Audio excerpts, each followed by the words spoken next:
Bonjour, bonjour, bonsoir.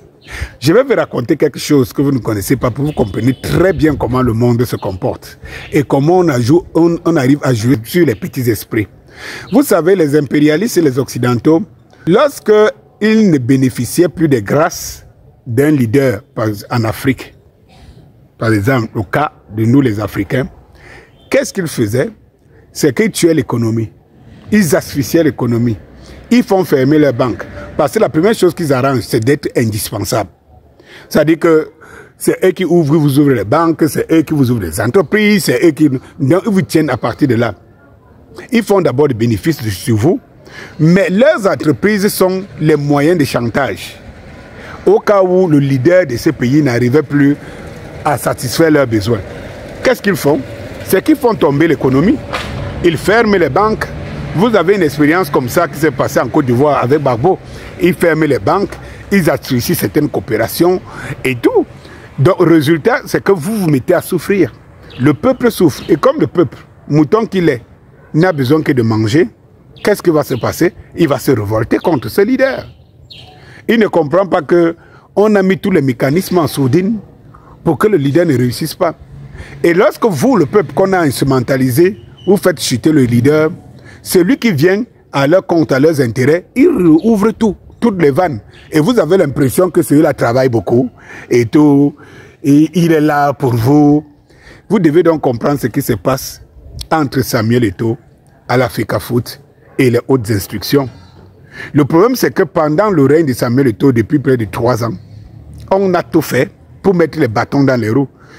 Parmi la supercherie qui a été mise en place, vous voyez très bien des joueurs comme Leandro Onana et tous ces joueurs que les autres ont mis, que sont mis sur le banc, parce que c'est des joueurs qui étaient au service des hautes instructions via le MINFOOT, que vous appelez MINSEP.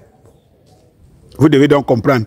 Objectif était de faire échouer toutes les ambitions de Samuel Eto'o et pour le mettre en défaut. Et ceci a servi les hiboux qui n'attendaient que ça et qui ont instrumentalisé ça. Malheureusement, les hautes instructions et tous ces gens-là de ce clan-là se sont trompés. Ils pensaient que parce qu'on fait le bruit sur les réseaux sociaux, c'est qu'on n'aime pas Samuel Eto'o ou bien qu'on ne voit pas. Eh bien, ce que Samuel Eto'o est venu faire, c'était d'ouvrir les vannes, de faire comprendre aux Camerounais que voilà la réalité. Il a dévoilé les hautes instructions. Aujourd'hui, ce sera difficile que vous entendez sur très hautes instructions du président de la République. C'est fini. Et je suis sûr, quel que soit le camp, quelle que soit la manière que vous voyez Samuel Eto'o, je suis sûr que si vous entendez encore un truc qui sort là, sous la très haute instruction du chef de l'État, vous allez, la première réaction qui viendra dans votre tête, c'est de rire. Ça, Eto'o a réussi à le faire. Il a réussi à vous ouvrir les yeux. À nous maintenant, le peuple, de savoir où on veut aller et de comprendre, parce qu'on ne comprenait pas. Eto'o a surtout aussi réussi à mettre dos à dos deux clans dont on sentait, mais on ne voyait pas. Aujourd'hui, quand vous voyez par exemple Grégoire Ona sortir pour répondre à Boris Berthaud que je ne joue pas dans les chambres obscures, entre guillemets, Dixit Grégoire Ona, je ne joue pas dans les chambres obscures que tu sembles fréquenter et qui dit j'attends un conseil d'administration qui va me destituer de mes fonctions de ministre. Vous comprenez pas quoi? Tout cela, c'est Samuel Eto'o. Pour les gens qui estiment que ce n'est qu'un footballeur, oui. Vous comprenez donc en quoi le football peut être... Quand vous excellez dans votre domaine, en quoi ça peut avoir une influence sur toute une société. C'est Samuel Eto'o, le footballeur là donc. C'est lui qui vient servir les Camerounais et dévoiler les hautes instructions. C'est lui qui vient déclencher la guerre entre les deux clans, une bonne fois pour toutes. C'est lui qui offre aux Camerounais l'opportunité, s'ils veulent la saisir, de voir le lendemain meilleur et de savoir sur quel pied danser. C'est lui. C'est le footballeur. C'est celui qui ne sait pas manager là. C'est lui. Il manage toute une république. Eh bien, vous avez vu l'atterrissage de Samuel Eto'o à Luanda, en Angola. Regardez la foule, regardez les Camerounais, regardez la diaspora camerounaise. Regardez la diaspora camerounaise. Partout, partout. Sauf un petit clan des hiboux, conspiratistes. Ponce Pilatistes, des hiboux Ponce Pilatistes aujourd'hui. Oui. Eh bien, vous avez vu ce qui s'est passé au Rwanda. Onana a tenté d'instrumentaliser les autres joueurs.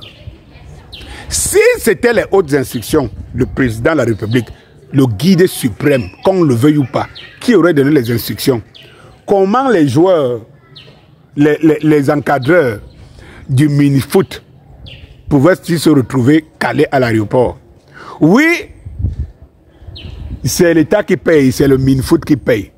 Mais si c'est le mini-foot qui paye, c'est la fédération qui a affrété l'avion. Bon, vous avez vu la conférence d'avant-match. Vous avez vu la conférence d'avant-match. Les qui sont assis, quelle honte.